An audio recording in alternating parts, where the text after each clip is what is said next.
Class 10वीं सामाजिक विज्ञान ज्योग्राफी बुक समकालीन भारत अध्याय 1 संसाधन एवं विकास का संपूर्ण सारांश। पहला पॉइंट है संसाधन की परिभाषा।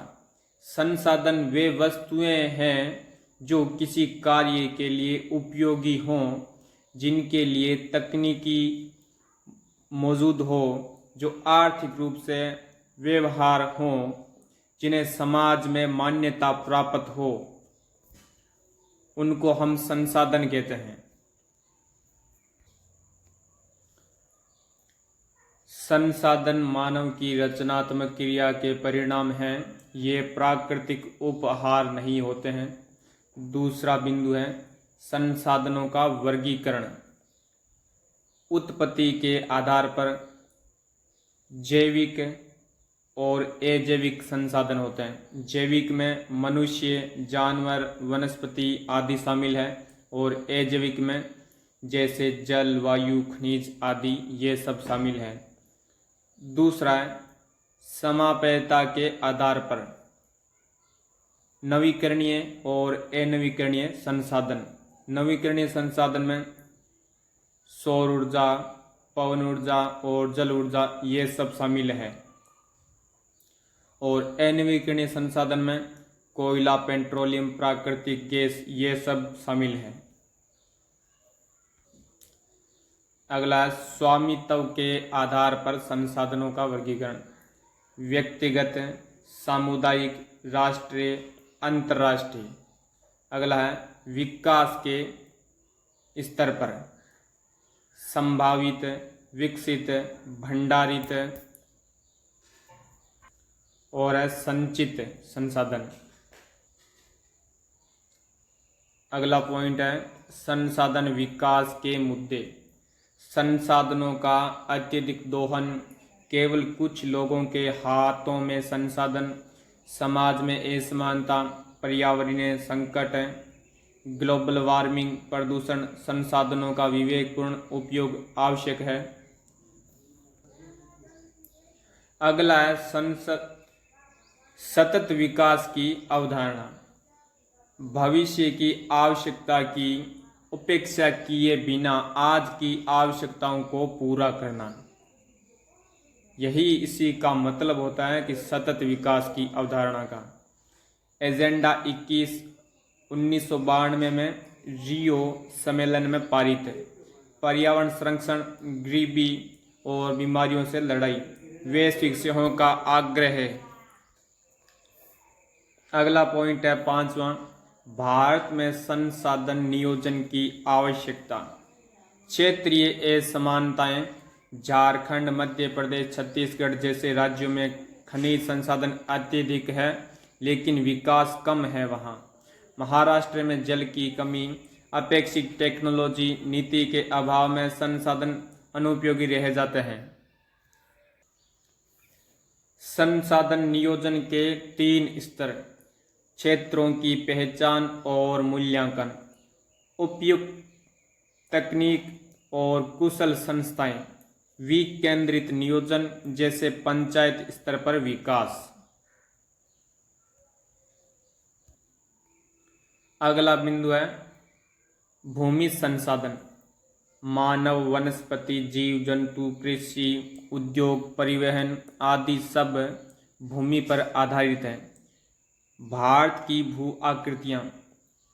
भारत में मैदानी क्षेत्र 43% क्षेत्र पर है और पर्वतीय क्षेत्र 30%, पठारी 27। अगला है 7वां बिंदु भारत में भूमि उपयोग की श्रेणियाँ। 1 कृषि के लिए अनुपलब्ध भूमि, बंजर भूमि, अन्य प्रयोजन हेतु प्रयुक्त, स्थायी चारागाह है, विविध वृक्षों की भूमि, कृषि योग्य बंजर जमीन, प्रति भूमि और निवल बोया गया क्षेत्र। निवल बोया गया क्षेत्र का मतलब है शुद्ध बोया गया क्षेत्र। इसके बाद में मुख्य बिंदु कुल भूमि क्षेत्रफल है भारत का 32,87,263 वर्ग किलोमीटर ये भारत का कुल क्षेत्रफल है।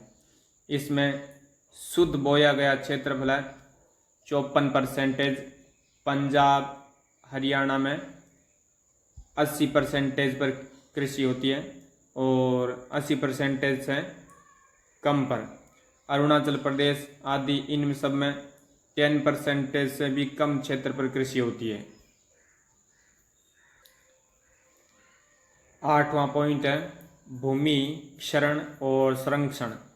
मुख्य कारण है भूमि क्षरण के वनोन्मूलन, अतिचारण, अतिक्रमण, खनन, औद्योगिकरण। उपाय है समोच्च जुताई मतलब समोच्च कृषि, सीढ़ीनुमा कृषि, पट्टी कृषि, सेल्ट बेल्ट रोपण। ये इसकी भूमि क्षरण को रोकने के उपाय है। 9वां पॉइंट है मृदा संसाधन। मृदा निर्माण में योगदान। किन किन तत्वों का मतलब योगदान रहता है इसमें? अपक्षय, जैविक क्रियाएं, प्राकृतिक शक्तियां जैसे पानी, हवा, सूर्य आदि। अगला है मिट्टी की परतें। ऊपरी परत है उप परत अपक्षय चट्टान, अधस्तरीय मूल चट्टान। 10वां पॉइंट है भारत में मिट्टियों के प्रकार।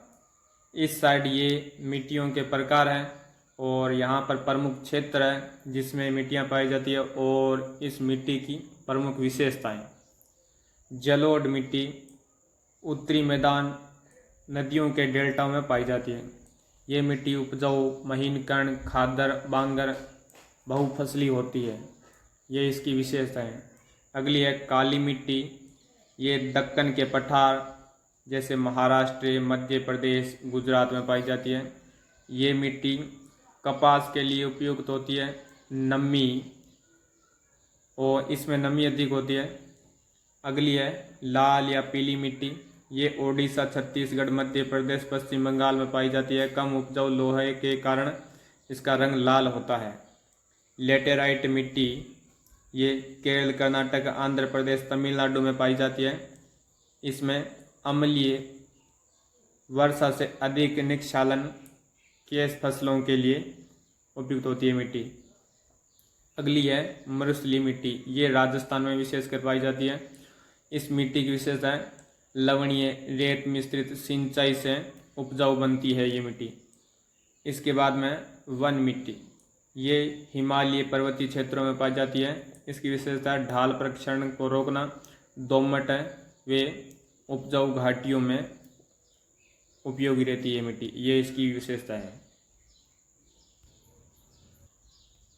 अगला पॉइंट है 11वां मिट्टी अपर्दन और संरक्षण।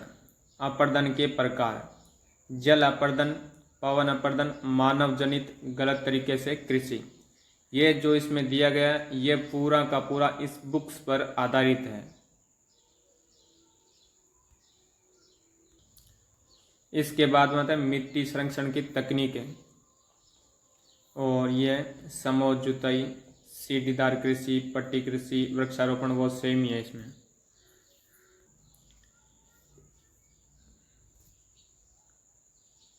इसके बाद में 12वां पॉइंट है अभ्यास प्रश्न। संक्षेप में उत्तर है इनका। वो 3 राज्य कौन से हैं जहां काली मिट्टी पाई जाती है? उत्तर है महाराष्ट्र, मध्य प्रदेश, गुजरात, जहाँ कपास की कृषि होती है। दूसरा है नदी डेल्टाओं में जलोढ़ मिट्टी उपजाऊ, महीन कण, फास्फोरस कम, चावल के लिए उपयुक्त। तीसरा है मिट्टी अपर्दन रोकथाम के उपाय। समोच्च जुताई, सीढ़ीदार कृषि, पौधारोपण, चराई नियंत्रण। ये इस अध्याय का पूरा सारांश था जो इस बुक्स पर आधारित था, पूरी तरह जो कंप्लीट अब हो